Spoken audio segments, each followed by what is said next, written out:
கல்வி நிலையங்களில் மாணவர்களுடைய தற்கொலைகளை தடுக்க ஏற்படுத்த வேண்டிய வழிகாட்டுதல்களை வெளியிட மத்திய மாநில அரசுகளுக்கு உச்சநீதிமன்றம் உத்தரவிட்டிருக்கிறது. விவரங்களை கேட்டு பெறலாம். எமது செய்தியாளர் வெங்கடேசன் இணைப்பில் இணைகிறார். வணக்கம் வெங்கடேசன், எந்த வழக்கில் உச்சநீதிமன்றம் இது மாதிரியான உத்தரவுகளை பிறப்பித்திருக்கிறது? கால நெறிமுறைகள் இல்லை கால அவகாசம் ஏதாவது விடுக்கப்பட்டிருக்கா? விவரங்களை பதிவு பண்ணுங்க.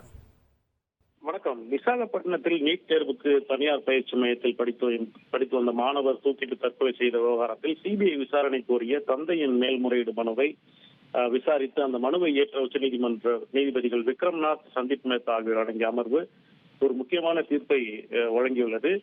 இதில் குறிப்பாக நாடு முழுவதும் உள்ள தனியார் மற்றும் அரசு கல்வி நிலையங்கள், பயிற்சி மையங்கள் உள்ளிட்ட அனைத்து கல்வி நிலையங்களுக்கும் இந்த வழிகாட்டு நெறிமுறைகள் பொருந்தும் என்றும் தெரிவித்துள்ளது.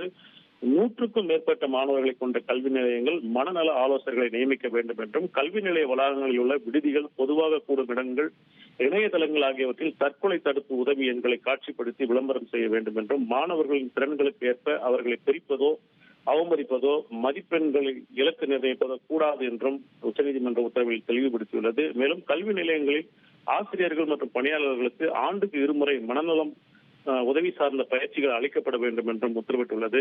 விடுதி வைத்துள்ள கல்வி நிலையங்களில் தற்கொலையை தடுக்கும் வகையில் மின் விசிறிகள் பொருத்தப்பட வேண்டும் என்றும், மொட்டை மாடி மற்றும் பால்கனி பகுதிகளுக்கு செல்லாத வகையில் தடுப்புகளை ஏற்படுத்த வேண்டும் என்றும் தெரிவித்துள்ளது.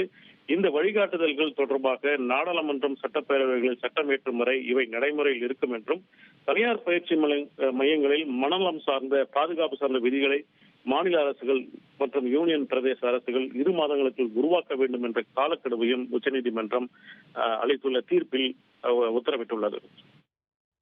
நன்றி வெங்கடேஷ், உங்களுடைய தகவல்களுக்கு. ட்ரெண்ட ஃப்ரெண்ட் ஆக்கிக்கோங்க. தந்தி டிவியின் சப்ஸ்கிரைபர்ஸ் அண்ட் ஃபாலோவர்ஸ் குடும்பத்துல நீங்களும் இணையுங்க.